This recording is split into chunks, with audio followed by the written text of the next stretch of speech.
Hey, Music Appreciation Online. This is Professor Murphin. I'm going to give you a quick tour around the Blackboard shell and talk about a couple of things for the class going forward. So the first place you want to check out when you get in the shell is probably the syllabus and overview. The syllabus might ask you to log in with your MXCC credentials, just the same thing you use to log into Blackboard. But I think actually if you're in Blackboard, you should be good to go, but just a heads up. You can open the syllabus here, make sure you read through it and check it out. It's pretty straightforward. Um, you can see just any relevant information here about office hours, how to get in contact with me. If you're taking this class in the summer, I probably won't have any office hours, but if it's during the spring or fall semester, I have normal office hours. You can always get in touch with me there. The easiest thing is probably to send me an email. So you can read through the expectations for what we have in class. Mainly in this course we have basically four different kinds of assignments. There'll be discussion boards, usually 2 a week, and then there'll be some quizzes, also about 2 a week, and then one Blackboard assignment each week. We'll take a look at that here in a second, and then there'll be a final Blackboard assignment, which is a bit more involved and is kind of in place of a final exam. So you can read through this, make sure everything looks good, and then you'll also want to check out the orientation video, which is what you're watching right now. I'm updating it currently. And then also I have a video here that shows you specifically how to listen to the PowerPoint lectures and how to download them. So if you're having some trouble hearing the audio recording on the PowerPoints or just trouble in general, check this video out and it might help you. Okay, so you can go back here as well and check out the important due dates. I have a schedule for the entire semester. I'm going to try to keep this pretty much set, so I would print this out and just kind of keep it near your computer so you always know what's going on. And if I make any major changes or anything, or any changes at all to due dates, I'll make sure to send out an announcement. Just keep in mind all of these are due at midnight or 11:59 p.m. for each of these dates. Alright, from there you'll probably want to check out the course content. So each week there'll be all of the materials for that week will be in that folder. So for example, week 1 I have kind of a objectives of what we have for the semester, and then I have just a list of instructions for everything you need to do for this week. So this is an accelerated course, so you'll see a lot per week compared to a 15-week semester. It's basically 3 times as fast. But this first week, a lot of it is just like check out the syllabus and the overview, watch this video, and then I have an introduction quiz here. This is not designed to be hard. This is just designed to make sure that everyone's watched the videos and checked out a couple of pieces of information and that you know the expectations for the course, especially since this is an accelerated course. Alright, so underneath all of these instructions will be all the materials for that particular week. For example, here's the assigned reading for the first half of the week. Here's the quiz that's due at the first half of the week. You'll see it here. It's the introduction quiz. It's going to be due just a couple of days after we start. And then for the discussion boards are not actually listed in the folder. You'll need to go over to the discussions link, and that's how you'll get to the discussion board. So we'll take a look at that in just a second. But the first week, this is the PowerPoint for the first half of the week. So you can access this either directly in the browser, or you can download it and go from there. So I'll just kind of show you how this works. So we'll go into this one. Again, it's on the cloud, so you might have to log in with your ID.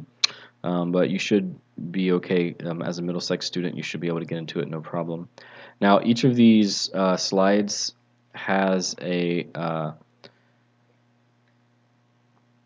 little audio recording that goes along with it. If you're viewing this on the browser, it might take a couple of minutes for this to pop up, and in fact you're not going to be able to hear it unless you put it in presentation mode.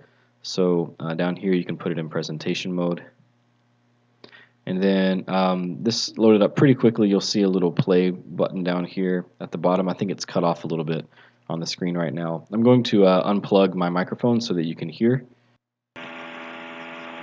About John Cage and his ideas of sound, I thought I would put up a very interesting video when John Cage was on the game show, the television game show in 1960 called I've Got a Secret. All of these slides have audio recording that's associated with them. The idea is that you kind of go through and listen to these, and you get kind of an in-class experience because you get to hear me talking about a specific piece or a specific composer. And then usually I have YouTube links embedded. So in this case, this slide is talking about a piece by John Cage called Water Walk. And then you can click on the YouTube link and it'll take you directly there. I found that's the easiest way to embed the audio. I try to get really interesting videos for you guys to watch.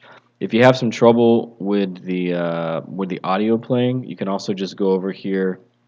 Oops. Actually, let's get out of presentation mode. You can always just download the file. That's probably the easiest thing to do if you have PowerPoint on your computer. Just download this file, download a copy, and then everything will be really easy if you just open it up within PowerPoint. The browser works pretty well, but sometimes it can be a little glitchy on certain computers. So if you have any trouble, you can just download it. Again, check out my other video if you're having some trouble with the PowerPoint presentations. All right, so then there will be a quiz for each section. So this is like quiz number 1, which is due right here for this semester.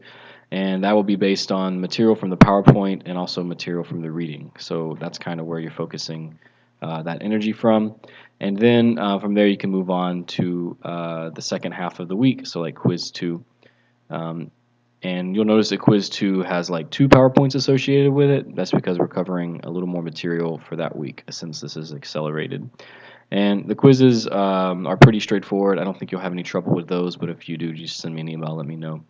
At the end of every week, there's a Blackboard assignment. So the Blackboard assignment kind of covers all the material from the previous week. And the idea is that these are going to be essay assignments, so you have to do a bit of more in-depth answers than just your quizzes. If you go into these, you'll see like this first one has 4 essays that I want you to answer, and it has kind of a length of how much I expect you to write for each one. And of course these will be graded based on the quality of the answer. And the idea is that you are getting this information from the PowerPoints and from the reading assignments. The quizzes and the Blackboard assignments do not have to be completed in one sitting. In fact, I recommend that you complete them over the course of a few days each. So maybe the quizzes you complete over the course of a couple of days each, and then the Blackboard assignment I kind of intend for you to complete over the course of the week. So maybe 3 to 4 days that you're working on these. So because it encompasses all of the material, and that way you can have some time to think about the answers and you can get a really good answer for your essay. So don't try to sit down and do all of these in one day, or you probably will not have a very good day because it will probably take you a while. The other thing about these Blackboard assignments is that your answers need to have citations in them anytime you get information from either the book or from a PowerPoint slide. So I have an example here that you can take a look at to follow. Anytime you reference the book, at the bottom put reference, and then you can just put this information for the book to show that you referenced the textbook. And then if you reference one of my PowerPoint slides, you can just kind of copy and paste this, but just change the appropriate parts to let me know which PowerPoint you were using. Then within the responses, I want you to let me know anytime you use resources or anytime you reference one of those materials. So if you're referencing the book at any point, put Camion in parentheses and then put the page number that you're referencing. If you're referencing my PowerPoint slide, just put Murphin PP and then whatever the number is of the slide. Whatever the number is of the PowerPoint, and then the slide number from that particular PowerPoint deck. That helps me go back in case, for one thing, it helps me make sure that no one's plagiarizing, and the other thing is that if you put some information in there that I kind of disagree with, I can go back and look and see where you got it, and make sure that that it's not wrong. That maybe the book is interpreting something a little differently than the way I would interpret it, or just to kind of make sure that you're interpreting what I say correctly as well. So that's important to get all of your points. You got to make sure that you cite correctly. So just make sure that you get in the habit of doing that. I don't think it's too strenuous to do that for these answers. Okay, from there, the only other thing you have to deal with is a couple of discussion board posts each week. So the idea is you'll have to go here. They're not listed in the folder. You'll go to discussions, and then you'll only see the ones that are available right now. For example, the first one and the second one are available. There's also an introduction discussion board. This is designed to be pretty easy, but this is the first real one, map discussion 1. You have to answer both of these prompts with at least a 150-word response each, so that's 300 words total. So answer prompt 1 and prompt 2. Answer them in a single post, and then after you post that your initial responses, you'll be able to see other people's posts, and then you have to make another response post to another student that's at least 100 words. So that's all laid out here in the syllabus, and then I also have the instructions here just in case you forget. So this should not be too bad. 100 words, especially for the response, is not very much, and then the 300-word response. But typically these will ask you to listen to some listening examples from the PowerPoint presentations, and then give your opinion. That's what most of these discussions are based on. So this is kind of the section where you would, you can be a little more opinionated. You do not have to cite anything in these because it should just be your opinion. And you can feel free to have, positive or negative opinions. Don't feel like you have to agree or disagree with me on any particular point. I'm mainly looking to make sure that you guys are thinking about this music and that you're actively listening to the music. And again, if you have any questions about this, you can always send me a message and ask me. All right, so I think that's it in terms of the content. You'll be able to see. You'll notice that each week is kind of laid out the same way.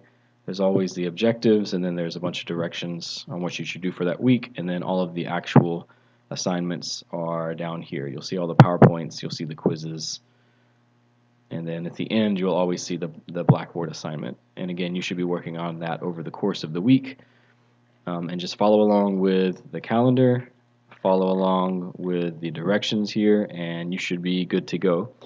Since it's a fast course, you probably have to do work every day, at least every weekday. But the nice thing is, after 5 weeks, we're done, so it's quick. I think the only other thing I want to mention is that if you want to get in contact with me, you can use the messages button here and send me a message. Or the easier thing is probably just to send me an email. My email is on the syllabus right here. So I'll get back to you definitely within 24 hours, probably a little bit sooner than that if you have any problems. I'll also send out announcements to the class. They'll be posted here, and they'll also be emailed to your email as well. So you should know always what's going on in the class. There shouldn't be any questions. I try to run a pretty organized class and make it so there's no ambiguities. All right, hopefully this is helpful. If you have any questions, just send me an email or send me a message, and I'm happy to answer those questions.